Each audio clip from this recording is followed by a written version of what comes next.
یہ مسجد جو آپ اپنے موبائل اسکرین پر دیکھ رہے ہیں یہ مدھیہ پردیش کے مانڈو گڑھ میں استھت جامع مسجد ہے، جسے مالوا کے عظیم حکمراں ہوشنگ شاہ غوری اور محمود شاہ خلجی کے دور حکومت میں بن کر کے یہ تعمیر ہوئی۔ کافی عظیم الشان مسجد ہے۔ مسجد میں سینکڑوں ستون اور عظیم الشان محراب ہے۔ مسجد میں کیلیگرافی کا بہت باریک کام کیا گیا ہے۔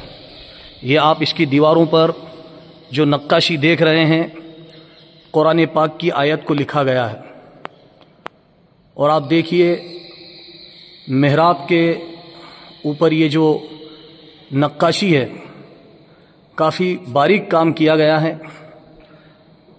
اس مسجد میں تقریباً 50,000 لوگ ایک ساتھ نماز ادا کر سکتے ہیں۔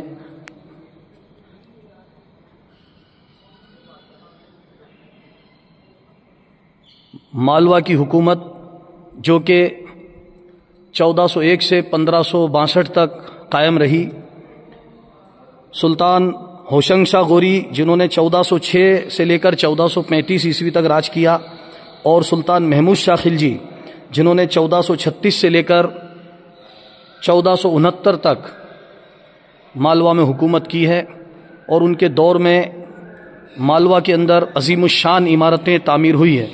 انہی میں سے ایک یہ جامع مسجد ہے۔ آپ دیکھ رہے ہیں کتنی عظیم اور کتنی وسیع و عریض مسجد ہے۔ محراب و ممبر و محراب پر اتنا خوبصورت کام کیا گیا ہے گویا کہ پتھروں میں جان ڈال دی گئی ہے۔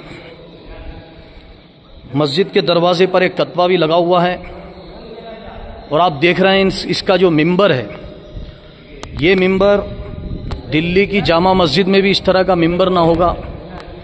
جو ممبر آپ یہاں پر دیکھ رہے ہیں یہ مسجد کا تاریخی ممبر ہے، اور اتنا باریک سنگ تراشی کا کام کیا گیا، نقاشی کا، جسے کہتے ہیں کہ پتھروں میں جان ڈال دی گئی ہے۔ یہ اس دور کی جامع مسجد ہے۔ آپ دیکھیے کہ کس طرح سنگ تراشی اور فن تعمیر کا اعلیٰ نمونہ ہے جو دیکھنے سے تعلق رکھتا ہے۔ یہ مسجد کی محراب و ممبر کا نظارہ ہے جو اس وقت آپ اپنی موبائل اسکرین پر دیکھ رہے ہیں۔ مالوا کی عظیم ترین حکومت جو کہ 1401 سے 1562 تک قائم رہی، سلطان ہوشنگ شاہ غوری جن کا دور 1406 سے لے کر 1435 تک رہا ہے، اور سلطان محمود شاہ خلجی جن کا دور 1406 سے لے کر کے 1436 سے لے کر 1469 عیسوی تک رہا ہے۔ دونوں سلطانوں کے دور میں اس مسجد کا نرمان ہوا۔ یہ مسجد کا داخلی دروازہ ہے جو آپ سامنے دیکھ رہے ہیں، اور یہ مسجد کا وسیع دالان ہے۔ یہ مسجد ملک شام کی جامع مسجد کی طرز پر بنائی گئی ہے۔ اس میں کئی گنبد اور کئی محراب آپ کو نظر آ رہی ہے۔ مسجد کا نظارہ جو کہ دید کے قابل ہے۔ افسوس گردش زمانہ کی مسجد ویران ہو گئی۔ علامہ اقبال نے فرمایا ہے، مسجد مرثیہ خواں ہے کہ نمازی نہ رہے، یعنی وہ صاحب اوصاف حجازی نہ رہے۔ ہائے اسلام تیرے چاہنے والے نہ رہے، جن کا تو چاند تھا افسوس وہ حالے نہ رہے۔ کبھی مدھیہ پردیش کے دھار ضلع میں آپ کا آنا ہو تو دھار سے 35 میل کی دوری پر یہ مانڈو گڑھ ایک تاریخی خطہ ہے جو کہ کسی زمانے میں انٹرنیشنل شہر ہوا کرتا تھا، میٹروپولیٹن سٹی ہوا کرتا تھا، جو مالوا کی عظیم ترین راجدھانی تھا، لیکن آج یہ ویران ہو چکا ہے۔ مسجدیں بھی ویران ہو چکی ہیں، مقابر بھی ویران ہو چکے ہیں۔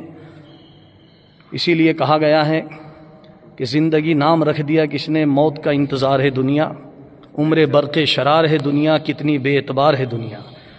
یہ عظیم ترین مسجد اس دور کے مسلمانوں کے جاہ و جلال کی داستانیں سنا رہی ہے، اور یہ ممبر دیکھ کر کے ہم دنگ رہ گئے کہ ممبر کے اوپر محراب پر کتنا خوبصورت کام کیا گیا ہے۔ کافی خوبصورت، کافی باریک کام کیا گیا ہے ماشاءاللہ، جو یقیناً داد کے قابل ہے۔ اللہ تعالیٰ اس مسجد کو آباد و شاداب رکھے، اور اللہ تعالیٰ ان عمارتوں سے ہمیں عبرت حاصل کرنے کی توفیق عطا فرمائے۔